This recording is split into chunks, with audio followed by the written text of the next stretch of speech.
Hey YouTube, this is Wheelchair 21, and as you can see, it's another DVD spotlight, and it's Son of Godzilla.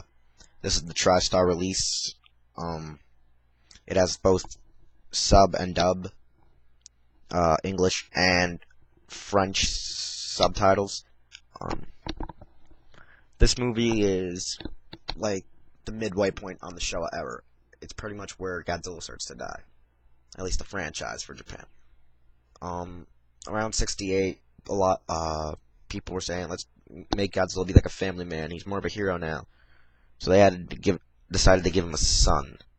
Godzilla had the son, Minya, nickname. Sometimes the Pillsbury Doughboy, or Minilla, Minya, and such.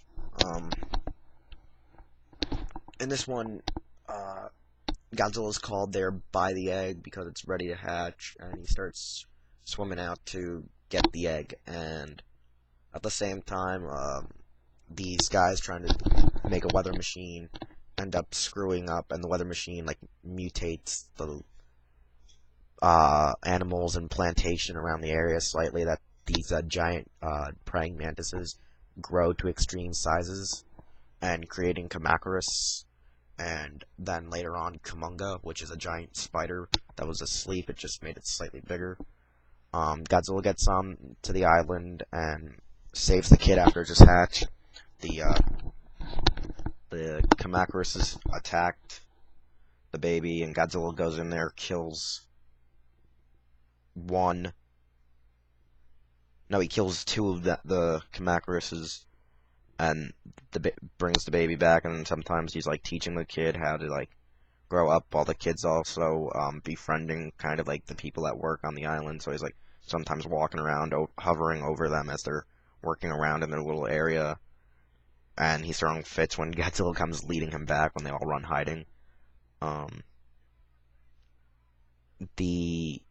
Later on, the spider wakes up Kumonga, and the people, since they befriend the baby, try to have the baby fight the spider, since it learned how to do the radioactive blast because Godzilla stepped on the tail, igniting it.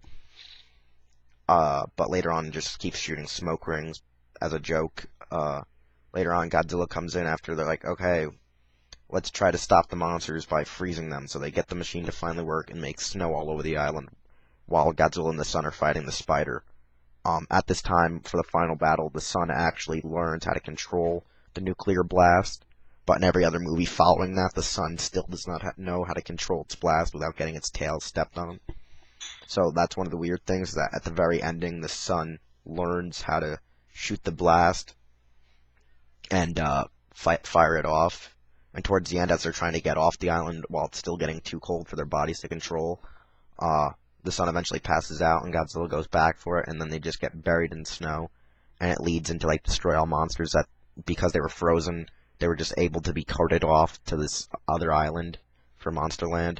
And that's how the whole premise went, that all these monsters, while some of them were just asleep or in hibernation, they were easily able to be carted to Monsterland. And that's how the whole thing went. But ironically, with Godzilla's revenge, a lot of the monsters would come back, which were killed off in previous movies. So, the movie itself was the last movie, I think, one of the last movies for me to see in my collection. This was like the missing movie in my complete collection. I saw everything else, and I finally got it for one of the Christmases. It was the Christmas prior to when Final Wars was released, so I got this in Tokyo SOS the same time.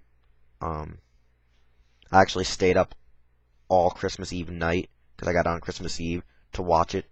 So by the time everything was cleaned up and I had to go to bed, it was like 10 o'clock at night, and by the time this movie was over, it was midnight, and I was like, screw it, I'll just stay up and play PS2, and then 6 hours later, boom, everyone was up, and we were wrapping other crap, and that's how I remember it. It's just that I stayed up all night one Christmas just watching this and other Godzilla movies and playing video games. I think I was actually playing Godzilla Save the Earth.